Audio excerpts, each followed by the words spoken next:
Bonjour tout le monde, exceptionnellement je vais faire une vidéo non pas tout seul comme habituellement mais avec un invité que vous ne verrez pas. Son visage est masqué, je vais modifier le son de sa voix afin qu'on ne le reconnaisse pas. C'est un invité anonyme, un ex-musulman, ex-converti à l'islam pour être précis. Il a été salafiste durant 10 années. Ça fait plusieurs mois qu'on se connaît, ça fait quelques semaines qu'on prépare cet entretien, c'est la première fois qu'on se rencontre, on a discuté pendant des heures au téléphone. Il a une histoire absolument passionnante que je voudrais qu'il vous raconte. Moi, en tant qu'ancien musulman, auteur du livre Il était une fois l'islam et activiste qui tente du mieux qu'il peut, à la mesure de ses moyens, d'alerter et de mobiliser ses compatriotes français contre l'islamisation de la France, voilà, j'ai pensé que ce serait très utile de pouvoir te rencontrer, de pouvoir te donner la parole, parce que voilà, tu as un profil très intéressant, tu as une lucidité actuelle qui permet de comprendre les raisons de pouvoir rentrer dans un islam qui endoctrine pour de mauvaises raisons, s'y maintenir, et bien évidemment, tu es un ex-musulman, donc tu en es sorti, tu as également des raisons que je voudrais que tu puisses exposer, voilà, disons, aux internautes qui, je l'espère, partageront cette vidéo. Je précise que si jamais, sans le faire exprès, tu cites un prénom ou un nom de ville, par exemple, je mettrai un bip de censure, donc voilà, ne t'inquiète pas. Et évidemment, on ne va pas citer ton âge exact, on va dire que tu as environ 30 ans. Voilà, je te laisse te présenter très rapidement et on va essayer de... J'ai 5-6 questions à te poser, on va essayer de les faire tenir chacune avec une réponse d'environ 5 minutes afin de pouvoir voilà, commencer une interview assez intéressante. Je te laisse faire une présentation rapide, si peut-être tu as quelque chose à dire voilà, avant de commencer. Bah écoute, je pense que la présentation était déjà assez bonne. J'ai environ la trentaine, comme tu l'as dit, je suis marié, père de famille donc. J'ai été musulman une dizaine d'années environ. Pendant une grande partie de cette période, j'ai étudié l'islam. Et du coup, bah voilà, je te remercie au passage de m'avoir invité à faire cette vidéo avec toi parce que ça va me permettre de mettre ces connaissances à profit de notre cause commune. Voilà. D'accord. Alors, en premier lieu, je voudrais qu'on parle de l'avant. Je voudrais que tu me précises comment et pourquoi tu t'es converti à l'islam. Oui. Bon, déjà pour commencer, je suis issu d'une famille athée. On parlait peu, voire pas du tout de la mort. Et j'ai grandi dans une ville avec une très forte concentration de population musulmane. Ce qui fait que une grande partie de mes camarades de classe étaient musulmans. Donc. Aux alentours de mes 18 ans, j'ai eu un décès, un cousin très proche de moi qui est décédé. Et de là sont venues mes premières questions sur la mort, sur qu'est-ce qu'il pouvait y avoir après. Et c'est donc les musulmans que je fréquentais qui m'ont apporté les réponses qu'ils pouvaient avoir, en m'offrant un Coran, en me montrant par exemple les vidéos sur les miracles scientifiques du Coran. Et ces vidéos, en fait, elles m'ont présenté l'islam comme quelque chose de rationnel. Je me suis dit que c'était une religion qui avait un discours scientifique, donc je suis tombé dans le panneau avec ces vidéos-là surtout. Donc à ce moment-là, je suis musulman, mais je ne crois pas en l'islam juridique. Je ne sais même pas que ça existe. Je suis vraiment dans une quête spirituelle. Je cherche des réponses à des questions existentielles. Et c'est un autre décès dans ma famille, mon grand frère, qui va accélérer en fait ma pratique. Donc, je vais commencer à aller à la mosquée, je vais commencer à faire les 5 prières par jour. Et de là, donc, je rencontre des salafistes qui vont vraiment m'enseigner les bases de la foi islamique. Et voilà. D'accord. Alors avant de passer à la seconde question, il me vient 2 détails de toutes nos conversations qu'on avait eues. Tu viens d'une célèbre ville d'Île-de-France islamisée, et effectivement, quand tu as eu besoin de réponses à tes questionnements existentiels sur la mort, ce sont des musulmans d'abord de l'école et ensuite des musulmans de ton quartier qui les connaissaient indirectement, qui t'ont d'abord initié à l'islam. Et puis, cette mosquée dans laquelle tu as rencontré c'est quand même important de le préciser, des salafistes, n'était pas une mosquée salafiste, mais tabligh, mais il y avait également des salafistes et également des frères musulmans, voilà, mais c'était une mosquée assez éclectique, voilà, mais entre autres, tu as été pris en main par des salafistes à l'intérieur. Voilà, c'est un petit détail pas forcément important, mais que je voulais repréciser. Alors maintenant qu'on a vu l'avant, je vois que tu nous précises, pareil, toujours aussi rapidement, désolé, hein, qu'on puisse faire tenir une interview en moins de 30 minutes si possible. Quel type de musulman tu étais tout simplement? Voilà, tu nous décris le type de musulman que tu étais. La plus grande partie de ma vie de musulman, j'étais dans la mouvance salafiste quiétiste. Donc déjà, ça implique de complètement couper les ponts avec les amis non musulmans qu'on peut avoir, et surtout les femmes d'ailleurs. J'allais à la mosquée 5 fois par jour, donc avec des horaires qui sont parfois difficiles à tenir, puisque la première prière elle est à 4 heures du matin à certaines périodes de l'année, et la dernière aux alentours de minuit. Juste une petite anecdote là-dessus, c'est que ça m'arrivait assez souvent de rater la prière du matin pendant quelques jours, et au bout de 3-4 jours, j'avais des frères qui venaient cogner chez moi pour me motiver à y retourner, parce que c'est mal vu de rater ces prières-là. Ensuite, l'islam c'est une religion qui est très contraignante, donc forcément il y a d'autres choses qui se sont rajoutées petit à petit à tout ça. Par exemple des contraintes vestimentaires et alimentaires que tout le monde connaît, mais aussi d'autres qui sont plus intrusives dans la vie intime. Par exemple, la contraception c'est interdit dans l'islam. Il faut aussi savoir que Mohammed a glorifié le fait d'avoir beaucoup d'enfants, ce qui est donc mon cas malgré mon relatif jeune âge. Et aussi, c'est intrusif jusqu'au point de t'imposer de leur donner des prénoms musulmans. Donc les enfants ont des prénoms musulmans que j'essaye d'ailleurs de changer aujourd'hui. Ça me permet juste de préciser que toi, comme ta femme qui est une convertie, qui s'était convertie par amour pour toi et finalement elle a cessé d'être musulmane un peu après toi, quand toi-même tu lui as donné des raisons et que du coup elle t'a suivi. Voilà, vous n'êtes pas, vous êtes français de souche, elle à moitié français de souche, et voilà, effectivement, tu as donné des prénoms arabes à tes enfants, mais voilà, je tiens à repréciser ce détail pour les gens. Voilà, tu es un français de souche, tu n'es pas né dans l'islam, c'est pas dans ta culture, et voilà, aujourd'hui, tu fais des démarches administratives effectivement pour faire annuler les prénoms musulmans que tu as donnés à tes nombreux enfants. On ne peut pas préciser le nom pour des questions d'anonymat, mais effectivement, pour ton jeune âge, oui, ça fait beaucoup d'enfants. Poursuis. Oui, donc après, je dirais que je sais plus trop quoi ajouter, mais en gros, c'est vrai que l'islam, c'est vraiment plein de privations. Être musulman, c'est vraiment voir le mal partout, c'est découvrir des nouveaux interdits un peu tous les jours, tu découvres des nouvelles choses. Et ce qui est dingue d'ailleurs par rapport à ça, c'est que l'interdit permanent, si tu veux, ça devient vite une obsession en fait. C'est-à-dire que tu croises une femme qui t'aurait jamais regardé habituellement, mais le simple fait que ce soit interdit à ce point-là et d'avoir autant d'interdits fait que tu vas être frustré en croisant une femme à laquelle tu n'aurais jamais prêté attention habituellement. D'accord. Donc voilà, après... Ok. J'aurais précisé un autre détail qui me vient de mes notes que j'ai prises durant nos différentes conversations pour préparer cet entretien.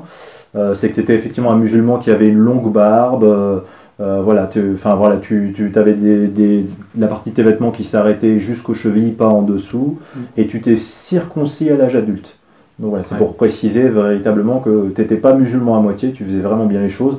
Et on l'expliquera plus tard dans une de mes autres questions d'ailleurs, mais parce que là c'était pas le propos. Mais tu es même parti plusieurs mois étudier l'islam, dans un pays musulman. Si ça se trouve, ça t'a même apporté une fiche S et tu le sais même pas. Donc voilà, mais c'est pour dire effectivement que voilà, tu n'étais pas musulman à moitié et tu suivais vraiment les préceptes du mieux que tu as pu, même si, comme tu l'as expliqué, tu t'es rendu compte que c'était un puits sans fond, à interdit et à commandement, cette religion. Alors justement, c'est une bonne transition, je voudrais que tu nous décrives les choses aberrantes que tu as vécues dans l'islam, et puis aborder peut-être ce qui t'a amené à douter de l'islam, sans forcément directement répondre à cette question, puis ce sera ma question suivante, mais d'abord, effectivement, oui, dis-nous les choses les plus aberrantes que tu as pu vivre en tant que musulman. Je dirais que la chose la plus aberrante que j'ai pu faire, ça concerne mes parents. Déjà, il faut savoir que l'islam enseigne que seuls les musulmans vont au paradis, et que donc les mécréants vont en enfer. Et un jour, ma femme est partie boire un café chez mes parents, et ma mère l'a interrogée sur mon grand frère qui était décédé quelques temps auparavant. Et, et donc ma mère lui a demandé où est-ce qu'il était. Et ma femme lui a répondu que comme il n'avait jamais été musulman, il était certainement en enfer. Et donc quand ma femme est rentrée le soir à la maison, elle me raconte cette anecdote. Et je lui dis, tu sais, il ne faut pas dire ce genre de choses aux non-musulmans parce que ça peut les bloquer un petit peu. Il faut vraiment se concentrer d'abord sur la foi. Il faut vraiment déjà leur enseigner la croyance en l'islam, essayer d'enraciner cette croyance. C'est la méthodologie des salafistes. De toute façon, ils se concentrent vraiment sur la croyance d'abord pour te faire tout accepter par la suite. Et c'est vraiment la chose la plus aberrante que j'ai pu faire, ça a été de vouloir cacher quelque chose qui était une vérité dans l'islam à ma mère, juste pour ne pas la repousser de l'islam. Ensuite, autre chose aberrante qui concerne mes parents, c'est que il y avait toujours du halal dans le frigo de mes parents, pour le cas où je voulais venir manger. Et ma mère avait une poêle spécifique pour me faire à manger, avec une assiette spécifique pour moi, pour être sûr que c'était pas des couverts qui avaient touché du porc ou des choses comme ça. Ensuite, bon, il y a d'autres choses, mais c'est pas des choses que j'ai faites moi-même. Par exemple, je sais qu'il y avait beaucoup de gens qui refusaient à leurs enfants d'avoir des poupées, parce que c'est des représentations d'êtres vivants et qu'on n'a pas le droit de représenter des êtres vivants, donc les enfants n'avaient pas de poupées. Le visage notamment. Voilà, le visage notamment.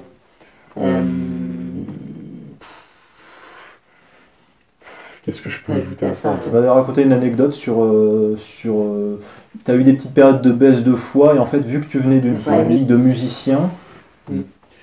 Oui, j'ai eu des périodes de baisse de foi, en effet. Et en fait, pendant ces périodes-là, la première chose que j'avais envie de faire, c'était d'écouter de la musique. Parce que, tu l'as dit, je suis issu d'une famille de musiciens, donc j'ai grandi avec des instruments de musique dans ma chambre. Et en fait, dans ces moments-là de baisse de foi, j'avais vraiment envie d'arrêter de me poser la question, est-ce que ça c'est bien, est-ce que ça c'est mal? Surtout qu'à la base, j'ai pas du tout un esprit manichéen. Et donc, j'avais...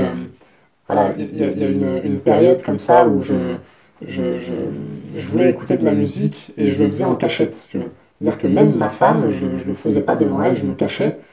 Et j'allais au travail le matin, donc je montais dans ma voiture et j'attendais d'être sur l'autoroute pour mettre la musique à fond. Et une fois sorti de l'autoroute, j'éteignais la musique pour être sûr que voilà, les gens ne me voient pas en train d'écouter de la musique. Et tu m'avais dit d'ailleurs, je me souviens que c'était, comment dire, tu avais conscience de faire quelque chose de mal. Comme quand par exemple tu pouvais regarder un film, tu te disais, j'avais conscience que c'était du temps en moins, que j'aurais pu consacrer à l'islam, à l'étude du Coran, voilà. Et je voudrais que tu puisses expliquer les raisons qui t'ont fait douter, voilà, de plus en plus de l'islam, jusqu'à en sortir. Ce qui m'a fait douter déjà, je crois qu'on peut dire que le premier endroit où j'ai douté de l'islam, c'était dans ma voiture sur l'autoroute. Parce que, je vais revenir vite fait sur cette anecdote, mais ça me paraissait vraiment injuste. Moi, comme je t'ai dit, je suis issu d'une famille de musiciens. Et je me disais, mais comment ça se fait que... la musique est interdite, mais c'est tellement facile pour un salafiste depuis la naissance de s'interdire la musique, puisqu'il n'a pas l'habitude d'en écouter. Mais moi, me retirer la musique, c'était me retirer une partie de ma vie, c'était me retirer une partie de mon identité. Donc ça me paraissait vraiment injuste. Et les premières fois où j'ai douté de l'islam, c'était vraiment dans ma voiture sur l'autoroute. Et après ça, c'est Daesh, dans un premier temps, qui m'a fait douter. Parce qu'ils ont commencé vraiment à faire parler d'eux. Oui, il y a plusieurs années, oui. Voilà, et je me demandais comment des gens qui se réclament de la même obédience que moi, c'est-à-dire le salafisme donc, puisqu'ils se disent salafistes, Daesh, je me disais comment ils peuvent commettre des actes aussi ignobles Alors que moi, je ne comprends pas du tout ça, si tu veux, quand je regarde ce que je regarde. Donc à partir de là, j'ai commencé à vouloir vraiment étudier par moi-même et pas me concentrer sur les livres qu'on me conseillait, qui étaient surtout axés sur la croyance, et m'orienter plus vers des sujets juridiques. Donc là, j'ai découvert pas mal de notions que j'avais jamais entendu parler jusque-là. J'ai découvert que l'esclavage était permis en islam. J'ai découvert la pédophilie de Mohammed. Et surtout, j'ai appris des notions sur le djihad, que voilà, c'était un sujet que j'avais jamais abordé. Et les seules fois où on l'avait vaguement abordé avec moi, on m'avait dit que c'était surtout défensif et qu'il s'agissait juste de défendre les musulmans. Voilà. Donc c'est vraiment par moi-même que j'ai découvert, comme j'avais appris la langue arabe à l'étranger, comme tu le disais tout à l'heure. Est-ce que tu veux citer le pays? Oui, parce qu'il y a beaucoup de gens qui se rendent là-bas pour apprendre la langue arabe. Je suis parti en Égypte. D'accord, en Égypte. Ouais. C'est le pays où les gens vont apprendre la langue arabe parce qu'il y a beaucoup d'instituts pour apprendre la langue arabe là-bas. Donc c'est pas gênant de le mentionner. Donc voilà, après, comme je te disais, j'ai commencé à m'intéresser à des livres auxquels beaucoup de musulmans n'ont pas accès, parce qu'il y a très peu de musulmans qui parlent l'arabe littéraire. Moi, je l'avais étudié, donc j'ai pu me débrouiller par moi-même. Et là, j'ai juste constaté que tout ce que fait Daesh, ça existe dans l'islam. Ils ont des textes qui vont dans le sens de ce qu'ils font. Et tu m'avais d'ailleurs donné une anecdote, tu m'avais dit en réalité, nous les salafistes quiétistes, on est peut-être que les deuxièmes meilleurs musulmans, parce que les premiers qui appliquent le plus le vrai islam finalement, c'est l'État islamique, c'est Daesh. Oui, la seule chose en fait, c'est que quand j'ai découvert tout ça, en fait, j'ai découvert aussi des fatwas de certains savants saoudiens qui étaient donc de la même obédience que moi. Et ils citaient donc des versets coraniques pour prouver ce qu'ils disaient. Que Daesh, en fait, ils font le djihad, mais c'est pas justifié à cette époque parce que les musulmans sont pas assez forts et pas assez nombreux en fait, pour gagner cette guerre. Donc toi, tu déplorais le comportement de Daesh, pas forcément moralement, mais disons parce que tu te disais, voilà, ils sont pas assez nombreux, ils peuvent pas gagner, et du coup, tu voyais ça comment, toi, en perspective? Moi, c'était ma période de questionnement. Si tu veux. Donc à ce moment-là, je prenais pas vraiment parti, je constatais en fait. Je constatais juste que Daesh faisait des choses qui étaient justifiées dans l'islam et que les gens de mon obédience en fait ne condamnaient pas vraiment ce que Daesh faisait. Ils disaient juste que c'était pas le moment, si tu veux. Pour eux, il fallait attendre d'être assez fort et d'être assez nombreux pour pouvoir mener cette guerre. D'ailleurs, ça va très bien avec une phrase qui est connue, je sais plus lequel disait ça. On va gagner le djihad avec par le ventre de nos femmes. C'est vraiment le but dans l'islam, c'est vraiment d'inonder démographiquement en fait le monde non musulman avec des musulmans. Et moi j'avais la conviction que c'était ce qui arriverait de toute façon par la suite, puisque ça fait partie, c'est un hadith où Mohammed il dit clairement qu'il va y avoir la conquête de Rome. Rome c'est le monde occidental et ça fait partie de la croyance de tout musulman. Et toi tu voyais quel destin pour la France? Je ne me posais pas vraiment la question sur la France en particulier, mais j'avais conscience que dans la croyance islamique, le monde occidental en général, même le monde tout entier, sera musulman un jour. Ça fait partie de la croyance islamique, donc j'en étais convaincu. D'accord, et à ce moment-là, tu te disais que l'islam dominerait, évidemment, oui. dominerait le monde occidental, et du coup, tu aurais eu l'impression qu'il se serait passé quoi pour les minorités mécréantes en France? Après, c'est un peu comme ça fait partie de l'histoire, j'ai envie de te dire.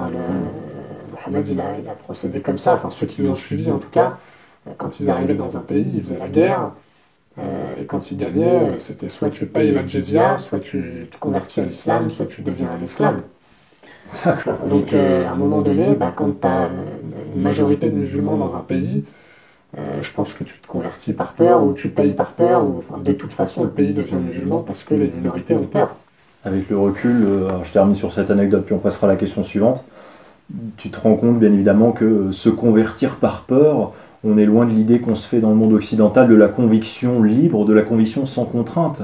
C'est vrai que c'est terrible de se dire que toi, en tant que musulman, comme d'autres musulmans, limite tu te disais, bon, ils se convertiront minoritairement par peur, ou ils se convertiront parce que on aura raison parce qu'on sera les plus nombreux. Mais c'est parce qu'on est plus nombreux qu'on est. J'ai envie de dire, c'est pas parce qu'on est nombreux à avoir tort qu'on a raison, quoi. Enfin voilà. Et du coup, bah, on passe on a fait le avant, le pendant, et maintenant je voudrais le après. Finalement, tu as apostasié, donc je voudrais simplement que tu me listes, disons, les conséquences positives et les conséquences négatives de ton apostasie. Voilà. Déjà, j'ai pas apostasié tout de suite. Faut savoir que quand j'ai fait toutes ces découvertes, je me suis retrouvé un peu devant trois choix. Je me suis dit, bon, bah, soit tu deviens un terroriste parce que c'est l'islam, soit tu deviens un musulman hypocrite qui se voile la face sur sa religion, soit t'apostasies. Dans un premier temps, j'ai choisi le deuxième choix. Ça a pris vraiment 3 ou 4 mois à me questionner, à me demander si c'était pas que j'avais mal compris l'islam ou pas. Donc pendant 3 ou 4 mois, j'ai continué mes études, mes études personnelles sur l'islam. Et aussi, j'ai fait des recherches sur Internet pour trouver vraiment un regard extérieur à l'islam, parce que dans l'islam, on n'a pas le droit de prendre les explications. Enfin, je n'avais pas le droit de regarder tes vidéos, même si je ne savais pas que tu existais quand j'étais musulman. Mais tu peux pas regarder la critique de l'islam du point de vue d'un non-musulman. Déjà, tu n'as pas le droit de critiquer l'islam. Donc, tu n'as vraiment que des opinions qui sont de musulmans. Et dans cette période-là, je me suis dit, je vais essayer d'élargir un peu mon champ de vision. C'est là que j'ai découvert tes vidéos, d'ailleurs.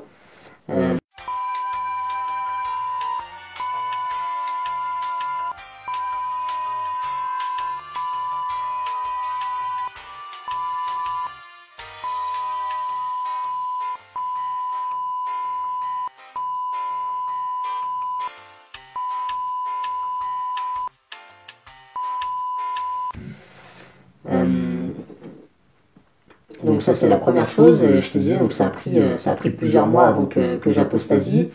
Et en fait le truc qui te retient le plus de l'apostasie, c'est quand tu as passé plusieurs années là-dedans, si tu veux. Tu te dis, je vais pas balayer toutes ces années. Hein. Il y a Muslim 933 là, qui t'avait répondu en vidéo, il y a une phrase qui dit comme ça, je ne vais pas balayer 18 ans de ma vie pour vous faire plaisir, ou je ne sais plus comment il tourne la phrase, mais c'est quelque chose de récurrent, j'ai l'impression, où on a peur d'avoir gâché tout ce temps. Et voilà, en gros, bon, pour revenir à ta question initiale, j'ai pas eu immédiatement des conséquences négatives, parce que j'avais changé de mosquée, en fait, avant mes premiers questionnements. Donc j'ai pas eu à me justifier auprès des gens de ma mosquée, puisqu'ils savaient que j'avais changé de mosquée. Écoute, tu étais nouveau dans la nouvelle mosquée, voilà, et quand du jour au lendemain tu viens plus, ils se posent pas de questions. Voilà, c'est ça. Donc j'ai pas eu de contraintes par rapport à ça. Par rapport à mon épouse, j'ai pas eu de contraintes non plus, parce que elle était convertie comme moi à l'islam, et elle est suffisamment intelligente. Quand je lui ai expliqué les raisons qui m'ont poussé à apostasier, elle m'a suivi dans cette démarche. Donc toutes ces contraintes que beaucoup de musulmans peuvent avoir, moi je les ai pas eues. Mais par contre, elle a commencé à retirer son voile dans la rue. Moi j'avais rasé ma barbe. Et ça, je pense d'ailleurs. Et à la suite de ça, j'ai été agressé physiquement. J'ai reçu des menaces de mort ce jour-là. J'ai reçu des menaces de mort sur mes enfants, sur ma famille en général, sur moi-même. Et j'ai dû me réfugier chez mes parents. Donc je suis parti de mon appartement le jour même. Je suis parti vivre chez mes parents. Ma femme est partie chez les siens. Donc ça a vraiment éclaté ma famille à ce moment-là. Voilà, après, il n'y a pas eu plus de conséquences négatives directes, puisque je suis parti, j'ai changé de département, donc j'ai pu changer de vie. De région même. Ouais. Et après, pour les conséquences positives, là, il y en a un paquet, si tu veux.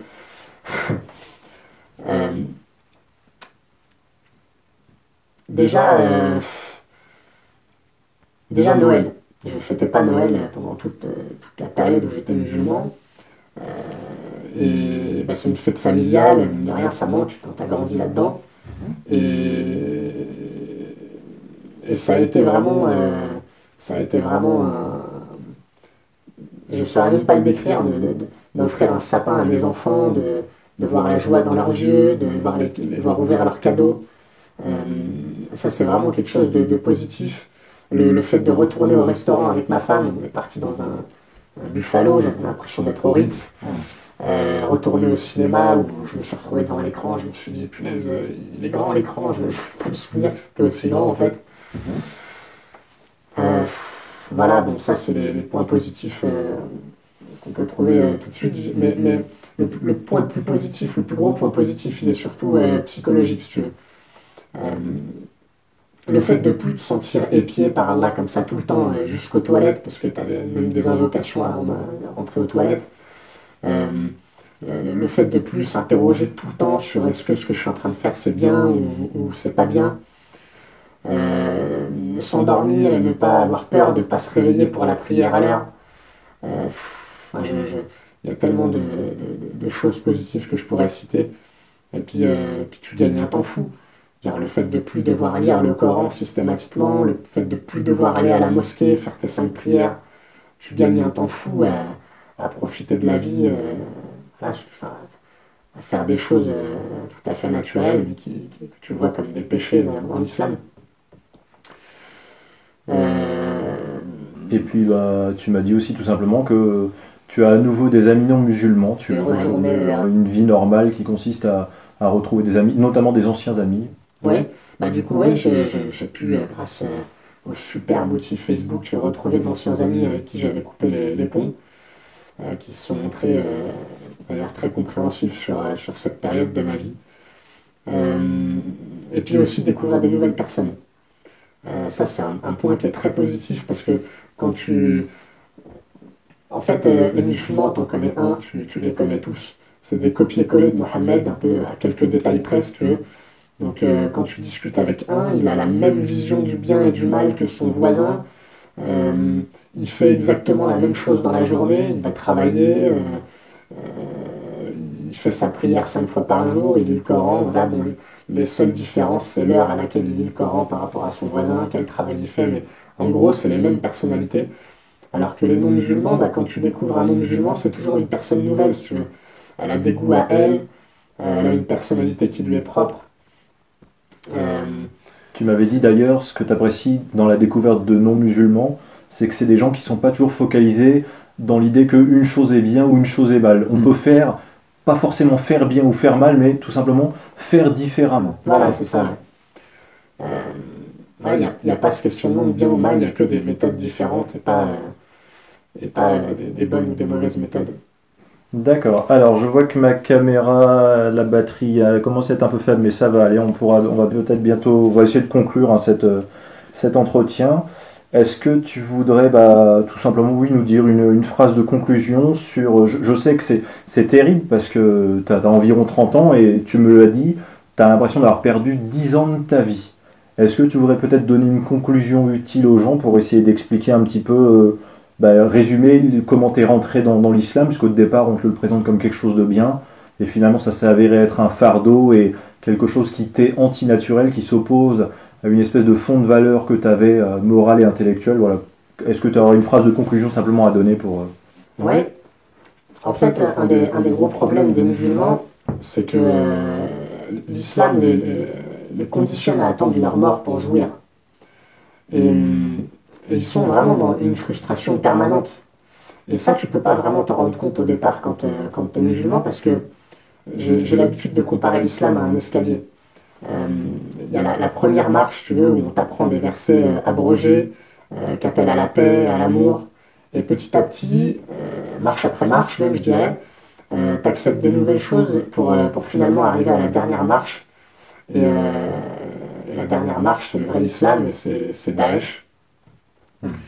Et voilà, il y en a certains comme moi qui apostasient quand ils prennent conscience de ça, parce que ça s'oppose trop frontalement à ces valeurs.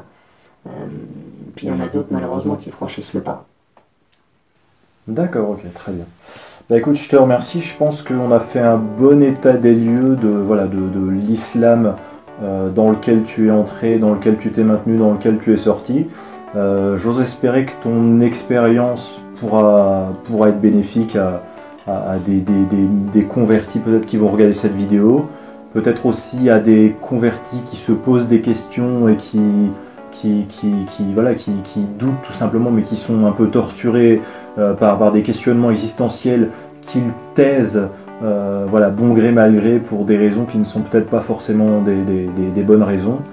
Et j'ose espérer bien évidemment que cette vidéo aidera tout simplement des gens qui s'interrogent voilà, sur l'islam, sur ce qu'est l'islam vécu par quelqu'un comme toi, parce que encore une fois, contrairement à la plupart des musulmans, dont les cas comme moi, c'est-à-dire on l'a été depuis l'enfance. Moi j'ai commencé à aller à la mosquée dès l'âge de 8 ans si tu veux, mais depuis tout petit on m'a expliqué que, voilà, que l'ordre naturel des choses islamiques, et toi en fait tu y es entré à un âge de raison. Et c'est d'ailleurs pour ça que ton regard est si intéressant. Moi je trouve que tu as vraiment une vie absolument passionnante. Peut-être qu'un jour tu en feras un blog, peut-être qu'un jour tu écriras voilà, sur cette histoire, mais voilà, moi je suis content en tout cas d'avoir pu t'interviewer, que tu aies pu raconter bah, ton histoire, ton vécu, avec ta lucidité, avec ton courage. Tu es vraiment un profil voilà, qui peut aider, je pense, notre cause commune encore une fois, qui est d'alerter et de mobiliser les gens contre l'islamisation de la France et du monde occidental en général. L'islam, c'est pas le bouddhisme des bédouins comme je le dis en plaisantant. Parfois c'est un ordre juridique, c'est des lois, c'est un dogmatisme, c'est une secte, on y rentre facilement, c'est comme une mafia, mais pour en sortir c'est très difficile. T'as été menacé de mort, ta famille aussi, t'as été obligé de déménager, voilà. C'est un combat qu'il faut mener, et j'ose espérer que ton témoignage participera voilà, à réveiller beaucoup de gens sur ce sujet. Merci beaucoup. J'espère aussi. Merci à toi.